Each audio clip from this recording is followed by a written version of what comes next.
दोबारा से स्टार्ट करते हैं. Colbase electrolysis is carried out by electrolyzing sodium salt of carboxylic acid. Simplest we are taking sodium salt of acetic acid, and aqueous solution of this is when subjected to electrolysis.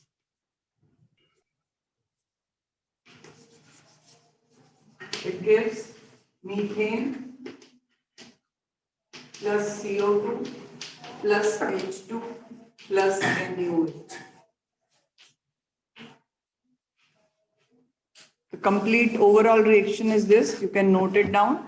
You can also give the full this reaction only. No need to give the whole process. जैसे कल हमने discuss किया था how hydrogen is produced at cathode and how alkane is, or you can say ethane gas is produced at anode. Full-fledged लिखने की जरूरत नहीं होती. You can also write that, but हम explain करते हैं आपको so that you understand this thing. ठीक है, तो this is the complete equation for Colbase electrolysis on passing electric current through aqueous solution of sodium ethanoate. Ethane is produced at anode. Hydrogen is produced at cathode. And the solution में मिलेगा आपको NaOH, साथ में CO2 भी anode पे ही release होती है because of that decomposition. कल जो half reactions मैंने लिखी थी, have you noted down that? दोबारा करने की जरूरत नहीं है ना?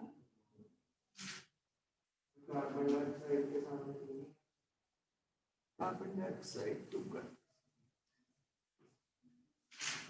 So this is actually statement if you want to write. So it's aqueous solution of sodium salts of alkanoic acids. When write down it, just because statements you need to write in exams also. क्योंकि जब हम कोई name reaction पूछते हैं तो you need to write first explanation and then equation. मैंने यही बोला कि आपको इतना भी दे दो तो बेटर है, उसमें भी मिस्टेक्स करोगे कुछ ना कुछ. समझा दिया आपको पूरा प्रोसीजर क्या है, but it's better if you write this whole equation as it is, क्योंकि 1 मार्क ही होता है एक रिएक्शन लिखने का, तो जरूरी नहीं स्टेप्स में देना. Right it. When sodium salts of carboxylic acids, sodium salts of carboxylic acids are electrolyzed in aqueous medium. Electrolyzed in aqueous medium.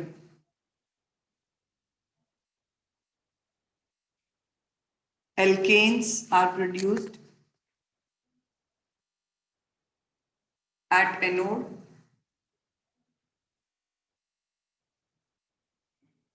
and hydrogen gas is produced at cathode.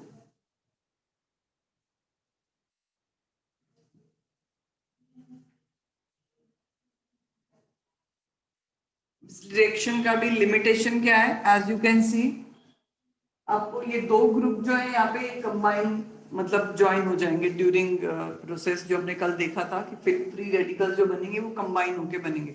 तो whenever 2 free radicals will combine और आप जो acid ले रहे हो उसमें चाहे वो इवन नंबर में ऑड नंबर में कार्बन है उससे कोई फर्क नहीं पड़ेगा. रादर इसमें भी वही लिमिटेशन आती है कि इवन नंबर वाले आपको मिलेंगे alkanes. Methane also can not be prepared, क्योंकि हमने इथेनोइक एसिड लिया. अगर हम इथेनोइक एसिड लेते हैं तो CO2 रिलीज कर जाएगा, वो हाइड्रोजन बचेगा, फिर भी नहीं बनेगा. तो methane can not be prepared by using this method. This can be used to prepare higher alkanes having symmetrical structure. That means even number of carbon atom वाले ही कार्बोक्सिलिक एसिड्स आपको इसमें मिलेंगे. तो अगेन जो वुड्स रिएक्शन वाला limitation था वो यहाँ पे भी है. बट आपको अगर कार्बोक्सिलिक एसिड से ही एल्केन बनाने हैं और किसी भी कार्बन नंबर वाला बनाना है तो decarboxylation is can be used in this in place of this reaction. Okay, so limitation is that methane cannot be prepared and alkanes having even number of carbon atoms can only be prepared. ठीक है, तो all the this is about the preparations. 3 main है preparation method में. First हमने किया था hydrogenation of alkenes और alkynes to prepare alkane in the presence of nickel, platinum और पैलेडियम. सेकंड था एल्काइल हैलाइड्स से हम हेलो एल्केन से कैसे कन्वर्ट कर सकते हैं उनको एल्केन्स में उनके रिडक्शन के थ्रू. तो रिडक्शन के लिए आपके पास एक मेथड है जिंक मेटल जो रिड्यूसिंग एजेंट है उसकी प्रेजेंस में HCl या NaOH के साथ रिएक्ट करवा दो, और दूसरा था वर्ड्स रिएक्शन। तो ये दो प्रोसेस आपको यूज करने हैं एल्काइल हैलाइड्स के लिए। और carboxylic acids can also be reduced और converted into alkanes by using two methods, Colbase electrolysis or decarboxylation in the presence of soda lime. तो ये 5 टोटल रिएक्शंस है फॉर प्रिपरेशंस। इसके अलावा आपको रेफरेंस बुक्स में बहुत मिल जाएंगी, but no need to go for that. Even up to +2 आपको ऑर्गेनिक चैप्टर्स के लिए प्रिपरेशन प्रॉपर्टीज उतनी ही करनी है जो एनसीईआरटी में, बियॉन्ड जाने की जरूरत नहीं है। Next is physical property.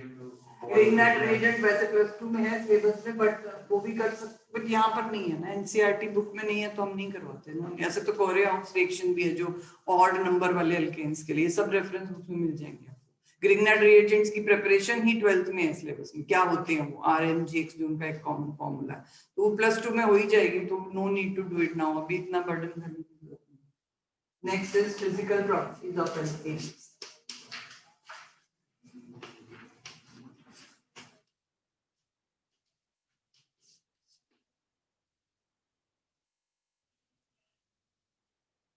Grignard reagent तो सिंपल एल्काइल हैलाइड्स की मैग्नीशियम के साथ रिएक्शन है, फिर उसकी वाटर के साथ रिएक्शन, जरा सा भी मॉइस्चर मिले तो वो डायरेक्टली एल्केन्स में कन्वर्ट होते हैं। Otherwise reaction is quite useful in organic chemistry. 12th में तो बहुत, हर चैप्टर में आपको ग्रीननेट रिएजेंट का यूज मिलेगा, बट वो रेफरेंस बुक्स में दे दिया, बट अदरवाइज एनसीईआरटी ने उसको 11th में इंट्रोड्यूस नहीं किया, 12th में। Next is physical properties. बेटा आपको basically boiling point, melting point and solubility, ये 3 फिजिकल प्रॉपर्टीज पे कंसीडर करना है चैप्टर में। तो थोड़ा बहुत फिजिकल स्टेट देख लेते हैं। स्टार्टिंग के जो 4 मेंबर्स हैं, methane, ethane, propane and butane, they are gases. उसके बाद पेंटेन से फिर आगे लिक्विड स्टार्ट हो जाते हैं, C5 से 17 तक लिक्विड्स हैं, C18 कार्बन 18 से जब स्टार्ट होंगे आगे वो सॉलिड्स हैं, ठीक है। तो in this way you can से with increase in number of carbon atom, मतलब साइज ऑफ मॉलिक्यूल जब बढ़ेगा तो साथ साथ उसका फिजिकल स्टेट भी चेंज होता रहता है, ठीक है। Initial gases, then liquids and then finally solids. And solid form में जो हमने कल भी डिस्कस किया, paraffin wax is an example of solid hydrocarbon. Methane और ये गैसेस जितनी भी हैं एलपीजी के अंदर भी, वो गैसियस हाइड्रोकार्बन्स है। Petrol, kerosene, they are liquid hydrocarbons. तो ये कॉमन लाइफ एग्जांपल्स आप देख सकते हो एल्केन्स के। Next is boiling point. अब बॉइलिंग पॉइंट के लिए एक चीज याद रखो, जितना मॉलिक्यूल का सरफेस एरिया होता है, बॉइलिंग में हम एक्चुअली करते क्या है, एक लिक्विड स्टेट को वेपर स्टेट में कन्वर्ट करते हैं, यही होता है बॉइलिंग। तो लिक्विड्स के अंदर पार्टिकल्स, अब ये भी आपको पता है कि गैसेस में intermolecular forces of attraction negligible हो जाते हैं, और जो लिक्विड्स में स्टिल सफिशिएंट अमाउंट में प्रेजेंट होते हैं। तो वो जो फोर्सेस हैं जनरली, अब ये नॉन पोलर मॉलिक्यूल्स हैं हाइड्रोकार्बन्स, तो एक टाइप का वॉन डेर वाल फोर्स इनमें प्रेजेंट होगा, पोलर इंटरेक्शंस कोई नहीं है। तो आपने वो van der Waals forces break करने हैं टू जस्ट बॉइल देम। तो इसलिए इनके बहुत ज्यादा हाई नहीं है, क्योंकि स्टार्टिंग मेंबर्स तो वैसे ही गैसियस फॉर्म में, तो लो बॉइलिंग पॉइंट्स हैं। बट जैसे जैसे मॉलिक्यूल का साइज बढ़ता है ना, ये चीज याद रखो, जितना मॉलिक्यूल लार्ज होता जाएगा साइज में, उतना उसका सरफेस एरिया इंक्रीज होगा, और सरफेस एरिया इंक्रीज होने से van der Waals forces of attraction increase होते हैं। तो with increase in van der Waals forces, it is you can say difficult to break them. तो इसलिए जो लोअर मेंबर्स हैं उनके बॉइलिंग पॉइंट लो है, और जैसे जैसे कार्बन बढ़ते जाएंगे, चेन की लेंथ बढ़ती जाएगी, तो बॉइलिंग पॉइंट इंक्रीज होता जाता है। एक चीज बस याद रखनी, ऐसे हाइड्रोकार्बन्स जिनके डिफरेंट स्ट्रक्चरल आइसोमर्स पॉसिबल है, जैसे पेंटेन हो गया, ये स्ट्रेट चेन है, in this form it is having 1 branch, और लाइक नियोपेंटेन अगर हम देखें तो यहाँ 2 ब्रांचेस हैं। तो इन तीनों में अगर हम कंपैरिजन करते हैं, दिस इज स्ट्रेट चेन, पूरा सरफेस एरिया मतलब स्ट्रेट का ज्यादा एज कंपेयर टू, यहाँ ब्रांचेस आने से थोड़ा कॉम्पैक्ट हो गया मॉलिक्यूल।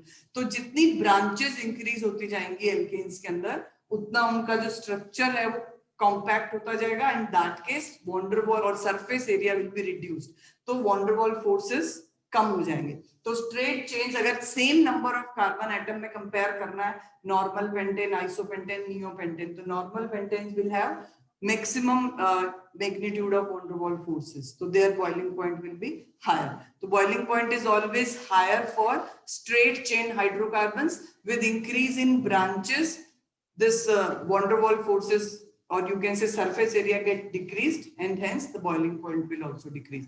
ये comparison important है, otherwise तो boiling point generally याद रखो कि जैसे जैसे मॉलिक्यूल का साइज बढ़ रहा, होमोलोगस सीरीज पढ़ी आपने, तो स्टार्टिंग मेंबर से आप जितना भी आगे जाओगे एक कॉन्टिन्यूअस इंक्रीज मिलेगा आपको बॉइलिंग पॉइंट में. मॉलिक्यूलर मास बढ़ रहा है, साथ साथ शेप बढ़, मतलब मॉलिक्यूल का स्ट्रक्चर जो है, चेन लेंथ बढ़ रही है, and that is why boiling point will continuously increase. Isomeric hydrocarbons के लिए ये याद रखो, with increase in number of branches boiling point will decrease. तो ये दो important points हैं जो यहाँ नोट कर लो आप. First property boiling point. Physical state को नोट करने की जरूरत नहीं, जस्ट अपने माइंड में रखो, फिर आपको थोड़ा सा दिमाग में होना चाहिए कि किस फॉर्म में ये एग्जिस्ट कर रहे हैं. तो तीनों ही फॉर्म्स में है, solid, liquid, gas. Physical boiling point लिखिए बेटा. First point, with increase in number of carbon atoms, with increase in number of carbon atoms, boiling point increases. Second one, for isomeric hydrocarbons or for isomeric alkanes,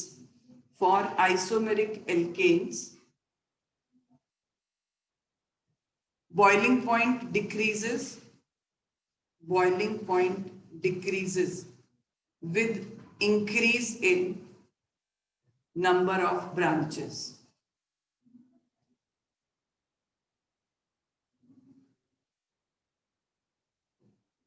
Due to decrease in van der Waals forces of attraction, decrease in van der Waals forces of attraction. नहीं, इसी का reason है ये साथ में कि क्यों chains के साथ बॉइलिंग पॉइंट डिक्रीज हो रहा है. तो चेन्स जितनी बढ़ेंगी van der Waals फोर्सेस कम होंगे. Decrease in van der Waals forces of attraction due to compact size molecule. और फॉर कॉम्पैक्ट साइज मॉलिक्यूल जितनी ब्रांचेस करते जाओगे सरफेस एरिया कम हो जाएगा, मतलब कॉम्पैक्ट हो रहा है मॉलिक्यूल, एक्सपैंड नहीं हो रहा ज्यादा. चेन लेंथ ज्यादा होनी चाहिए तब बॉइलिंग पॉइंट बढ़ेगा. Second, melting point.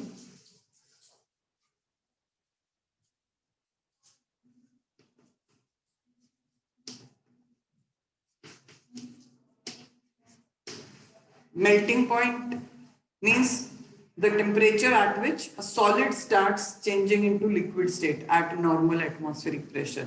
अब boiling point की तरह ये भी कुछ हद तक तो वही है कि इंटरमॉलिक्यूलर फोर्सेस ऑफ अट्रैक्शन जो है वो कितने स्ट्रॉन्ग है, बट उसके साथ साथ क्योंकि सॉलिड एक स्पेसिफिक ज्योमेट्री में होते हैं, किसी भी चीज का सॉलिड है कुछ ना कुछ शेप तो रहेगी ना, दे हैव फिक्स्ड शेप्स.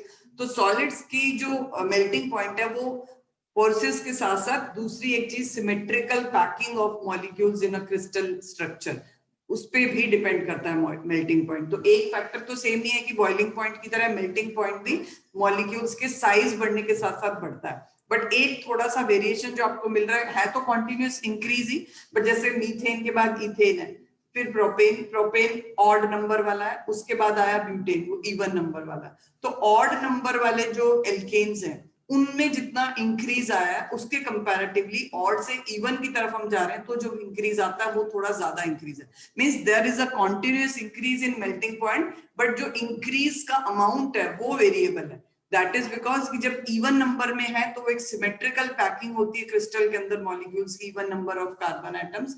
और जब odd number of carbon atoms है तो वो जो चेन पैकिंग होगी, क्योंकि ये चेन ऐसे स्ट्रेट नहीं है, क्योंकि sp3 हाइब्रिड स्टेट में है ना हर एक कार्बन एल्केन्स के अंदर, तो जो पैकिंग होती है वो इस तरह से जिगजैग मैनर में होती है. इसीलिए हम इनके जो बॉन्ड लाइन फॉर्मूला वो जिगजैग ही बनाते हैं. सॉलिड स्ट्रक्चर्स जब होती हैं, हाइड्रोकार्बन्स को सॉलिडिफाई जब किया जाता है तो मॉलिक्यूल्स इस तरह से जिगजैग मैनर में अरेंज होते हैं due to sp3 hybridisation of each carbon atom. तो इस तरह से जो पैकिंग है वो इवन नंबर के लिए थोड़ी सी सिमेट्री में आ जाती है, ऑड नंबर के लिए सिमेट्रिकल नहीं होती है. तो for that reason that increase is variable. तो ये एक थोड़ी सी चीज है. बाकी मेन जो है वो क्वेश्चनिंग बॉइलिंग पॉइंट पे ज्यादा आती है.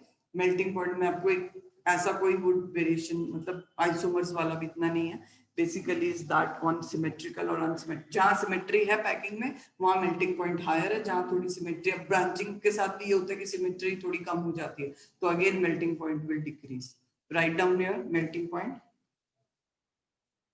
फर्स्ट पॉइंट लिख लो, melting point increases with increase in number of और with increase in chain length कर सकते हो, एक ही बात है, वो नंबर ऑफ कार्बन बढ़ाओ या चेन लेंथ बढ़ाओ, with increase in chain length. Second point, melting point for hydro or alkanes having even number of carbon atoms. Melting point for alkanes having even number of carbon atoms is higher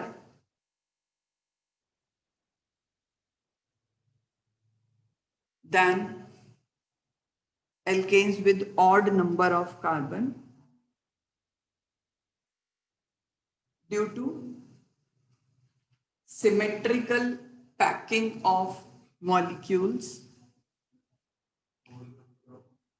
carbon atoms, due to symmetrical packing of molecules in crystal structure of solids, और solid structure भी लिख सकते हो।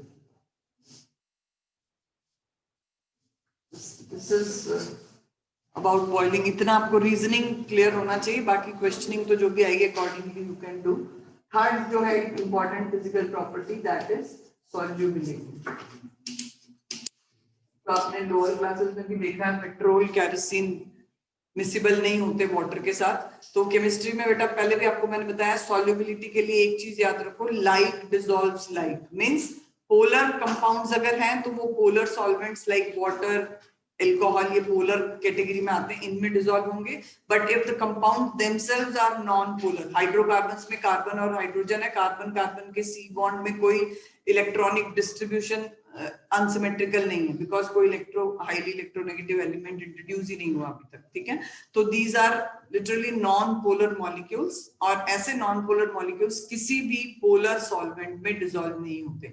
दे are fairly soluble in non polar solvents like ether and carbon tetrachloride, benzene, toluene, ये ऐसे non polar liquids हैं जो organic में एज अ सॉल्वेंट यूज होते हैं। अगर किसी रिएक्शन में डिसॉल्व फॉर्म में रिएक्शंस करवानी है तो ये सूटेबल सॉल्वेंट्स हैं, तभी हम ईथर्स यूज करते हैं कई ऑर्गेनिक रिएक्शंस में। वुड्स रिएक्शन में भी है क्योंकि ये एक सॉल्वेंट का रोल भी प्ले करते हैं। मोरओवर ईथर की प्रेजेंस में मॉइस्चर भी नहीं रहता ड्राई फॉर्म में ईथर को अगर लें, तो सारे ये रीजन आ जाते हैं। These non-polar solvents can dissolve these hydrocarbons in fairly amount, you can say fair amount में उसमें soluble है। तो right here hydrocarbons being non-polar, hydrocarbons लिख लो या एल्केन लिख लो, एक ही बात है।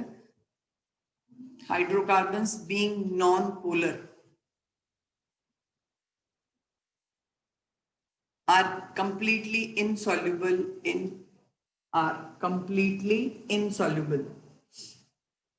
in polar solvents like water,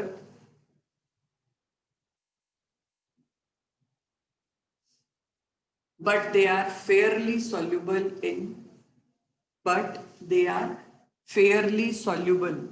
in non-polar solvents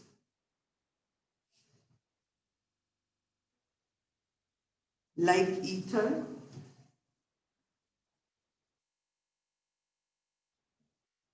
carbon tetrachloride, CCl4, benzene, etc.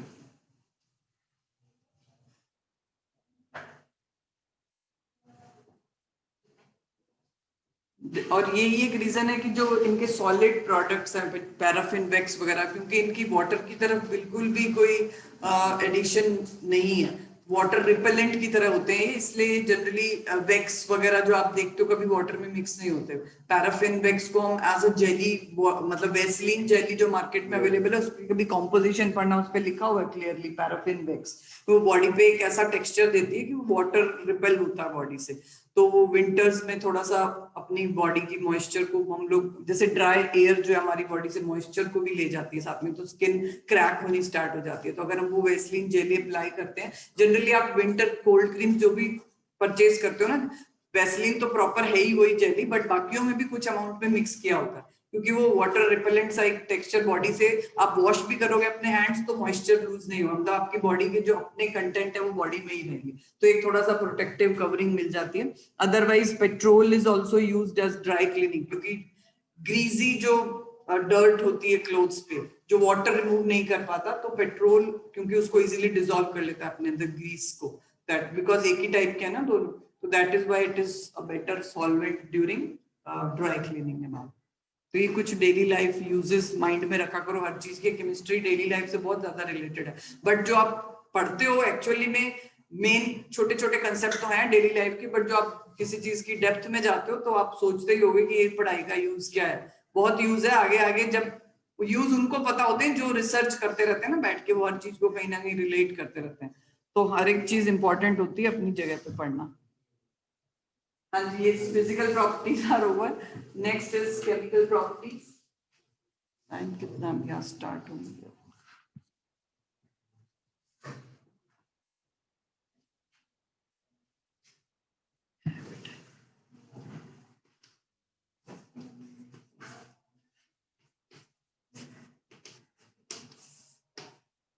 Chemical properties of alkanes. Physical और केमिकल प्रॉपर्टीज में डिफरेंस तो क्लियर है आपको। फिजिकल प्रॉपर्टीज का मतलब होता है कि उसमें हम उस पर्टिकुलर कंपाउंड की स्ट्रक्चरल प्रॉपर्टी जो है, जैसे उसकी डेंसिटी हो गई, या उसकी स्मेल है कोई, या उसका कलर है कोई, what ever these kind of things. But chemical properties मतलब वो टुवर्ड्स अदर सब्सटेंस, उसका क्या बिहेवियर है एयर की तरफ या एसिड की तरफ, किसी भी तरफ। तो हम पहले एक चीज डिस्कस कर चुके हैं कि दीज सब्सटेंसेस और these hydrocarbons are called as paraffins, means they have a little reactivity towards air or towards acids और bases। इनकी तरफ इनकी reactivity बिल्कुल ना के बराबर आप कह सकते हो, openly air में as such react नहीं करते, ठीक है। but otherwise because their every carbon atom is bonded with hydrogen with single bond, so these single bonds can be broken down in order to replace this hydrogen with some other element। तो इस तरह की substitution reactions जो है ये show करते हैं। बाकी और कोई organic reaction या oxidation reactions है, but in general addition category में तो जाना ही नहीं है आपने इनकी reactions में, क्योंकि possibility नहीं है, pi bond नहीं है कोई।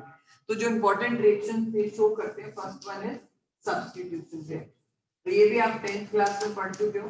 सब्स्टिट्यूशन में एक हेलोजिनेशन जो है, इनके हाइड्रोजन को हम एक एक करके सारे हाइड्रोजन रिप्लेस कर सकते हैं विद सम हेलोजन एटम्स।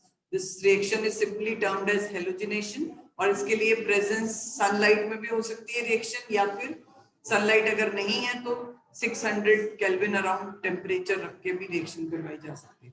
तो when they are treated with halogens, halogens में से mainly chlorine, bromine, iodine. Fluorine के साथ डायरेक्ट रिएक्शन नहीं होता, because fluorine being highly reactive, तो नहीं यूज करते इस रिएक्शन को, उसको किसी और मेथड से बनाया जाता है स्वार्ट्ज रिएक्शन के थ्रू, बट वो रिएक्शन अभी नहीं है आपको फ्लेवर्स में, अभी आपको जनरल हेलोजिनेशन ही करना।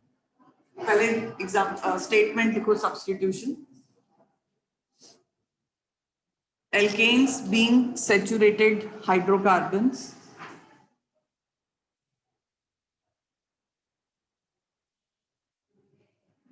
show characteristic substitution reactions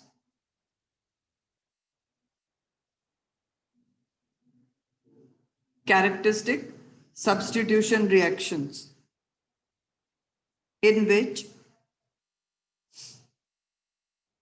one or more hydrogen atoms of hydrocarbons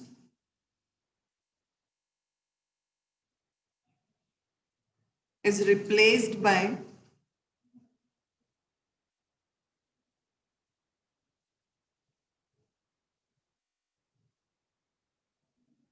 some other atom or group of atoms.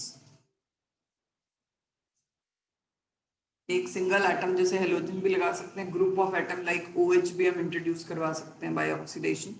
तो इस तरह से हम सब्स्टिट्यूशन रिएक्शंस ये शो करते हैं. Is called substitution. Add complete करना चाहिए तो कर लो. उस सब्स्टिट्यूशन के अंदर जो हमने इंपॉर्टेंट इनका रिएक्शन पढ़ना है दैट इज हेलोजिनेशन. इसी के अंदर ही होते हैं सब्स्टिट्यूशन. हेलोजिनेशन, हेलोजिनेट करना मतलब हेलोजेंस को इंट्रोड्यूस करवाना एक मॉलिक्यूल के अंदर. ठीक है, वो सब्स्टिट्यूशन के थ्रू भी हो सकता है. अगर सब्सटेंस अनसैचुरेटेड है तो एडिशन के थ्रू भी हो सकता है. तो दोनों ही कैटेगरी में हेलोजिनेशन हो जाता है. तो हेलोजिनेशन का मतलब to introduce or to replace one or more hydrogen atoms of alkanes with halogens is known as halogenation. अब इसको करवाना कैसे? ये हमारे पास एल्केन है.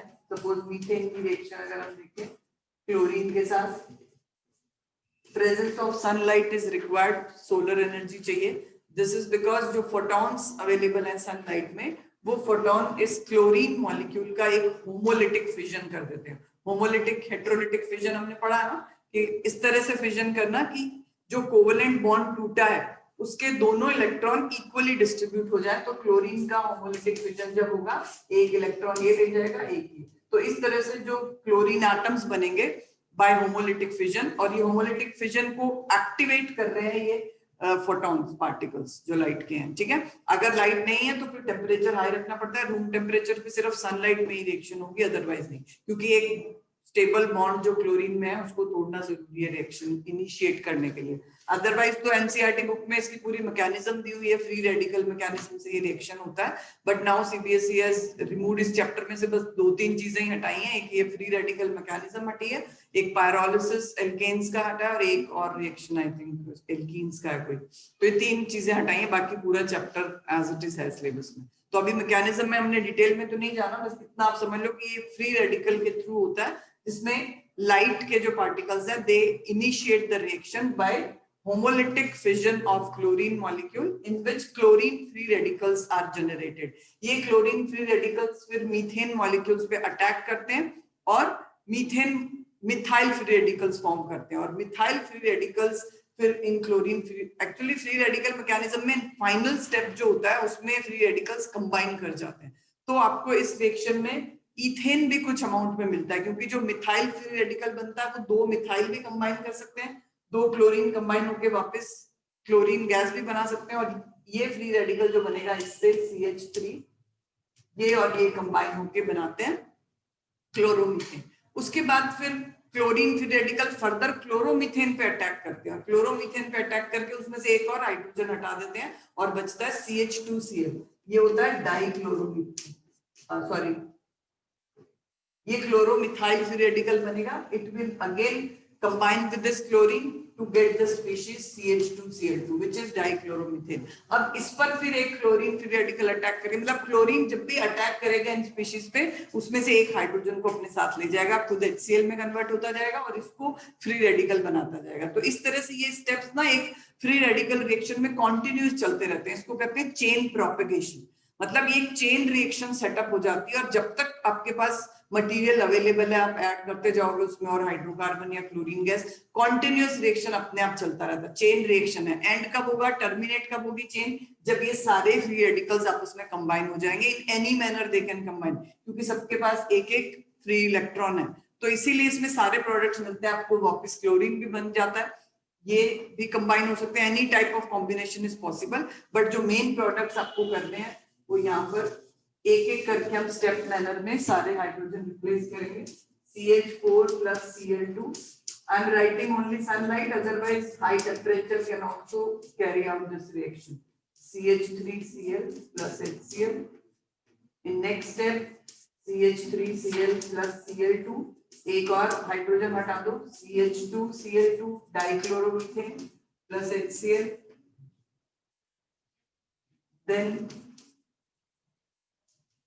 one more Cl2,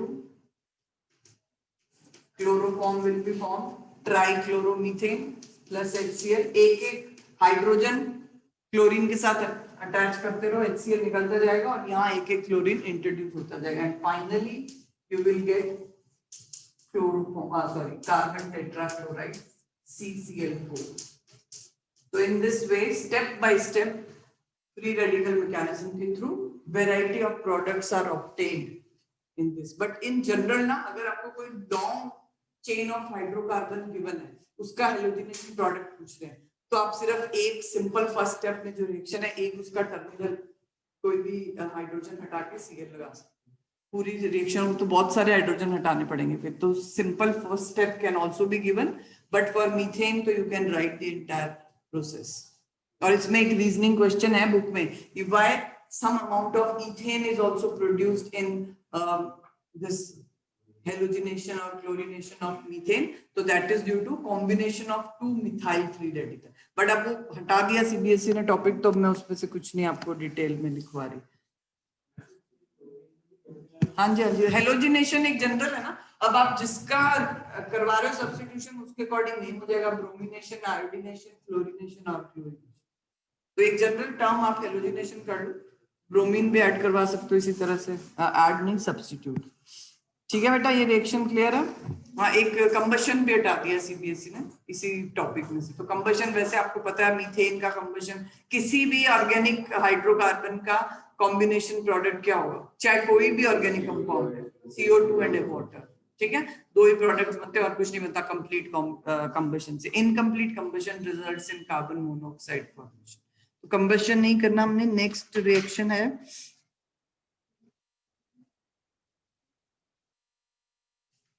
oxidation. लिखो नेक्स्ट. वो करने की जरूरत, एक ही जैसे होंगे. अब यहाँ पर Br लगाते जो, उसमें एक सिंगल स्टेप कर लो बस, बाकियों के लिए कोई जरूरत नहीं सारे स्टेप्स.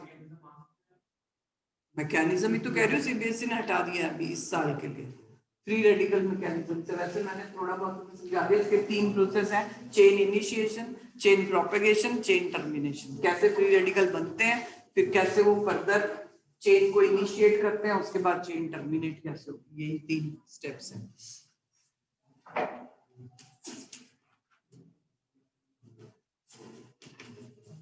कंबशन को क्रॉस कर लेना बुक पे, उसको करने की जरूरत नहीं है. CBSE has deleted that. Oxidation मतलब कंप्लीट कंबशन नहीं कर रहे हैं, बर्न नहीं कर रहे, we are just treating an alkane with oxygen. That reaction is controlled manner में जो हो रहा है वो ऑक्सीडेशन है. तो उसमें एक्चुअली एक चीज ना +2 के लिए आपको बहुत इंपॉर्टेंट है. आपको एक चीज याद रखो, मीथेन से स्टार्ट करते हुए अगर हम ऑक्सीडेशन करते हैं किसी भी ऑर्गेनिक कंपाउंड का, मतलब सिंपलेस्ट वन हाइड्रोकार्बन है ना, तो स्टार्टिंग प्रोडक्ट बनता है अल्कोहल, फिर और फर्दर ऑक्सीडाइज किया बनेगा एल्डिहाइड या कीटोन्स, और उसके बाद फाइनल जो ऑक्सीडेशन प्रोडक्ट है कार्बोक्सिलिक एसिड है. उसके बियॉन्ड तो कंबशन का प्रोडक्ट, चाहे वो कार्बोक्सिलिक एसिड है, कुछ भी है, कंप्लीट ऑक्सीडेशन अगर होगा तो CO2 and H2O will be form. But आप कंट्रोल्ड मैनर में जब ऑक्सीडेशन करवा रहे हो तो ये स्टेप वाइज चलता है. एल्कोहल्स बनेंगे, फिर एल्डिहाइड्स या ketones, depending on the type of compounds taking, जो भी आप कंपाउंड्स ले रहे हो, और उसके बाद कार्बोक्सिलिक एसिड. और उल्टा करके हम जब +2 में आप कार्बोक्सिलिक एसिड, एल्डिहाइड्स, एल्कोहल्स के अलग अलग चैप्टर पढ़ोगे, तो they all ultimately can be reduced to alkanes. Alkanes का प्रोडक्शन हम इनको रिड्यूस करके भी, आपको यहाँ प्रेपरेशन में नहीं दिया क्योंकि इतने प्रेपरेशन हम उन्हीं मेथड से करते हैं जो इकोनॉमिकल होते हैं, मतलब आप इजीली कैरी करवा सके इंडस्ट्रीज में उन मेथड्स को, वो ही फॉलो किए जाते हैं. अदरवाइज तो बहुत सारे कन्वर्जन मेथड्स हैं.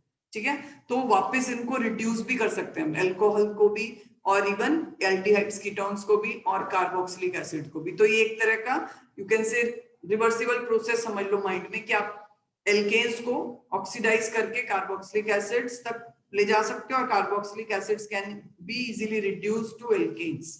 ठीक है, फर्स्ट वन इज मीथेन का एग्जांपल है. अगर हम 3 रिएक्शंस है यहाँ पे, एक में अल्कोहल बनेगा, एक में एल्डिहाइड बनेगा और एक में carboxylic acid, depending on the type of oxidising agent which we are using. यहाँ पर एक वीक ऑक्सीडाइजिंग एजेंट यूज करना है हमने इन the presence of copper tube. Copper के प्रेजेंस में हीट करना है, it will form methanol. 3 reactions है, लिख लेना. तो यहाँ पर पहले एक स्टेटमेंट लिख लो थोड़ा सा तुम्हारे. फर्स्ट राइट ऑक्सीडेशन के बाद एक स्टेटमेंट लिख लो, फिर रिएक्शन लिखना. Alkanes can be oxidized. Alkanes can be oxidized catalytically. Catalytically मतलब कि different catalyst use करके catalytically to produce alcohols, aldehydes. aldehydes के साथ blank डाल के कीटोन कर लेना. aldehydes, ketones or carboxylic acids. We'll continue it with tomorrow. Time is over. Sir, ma'am, please end the meeting.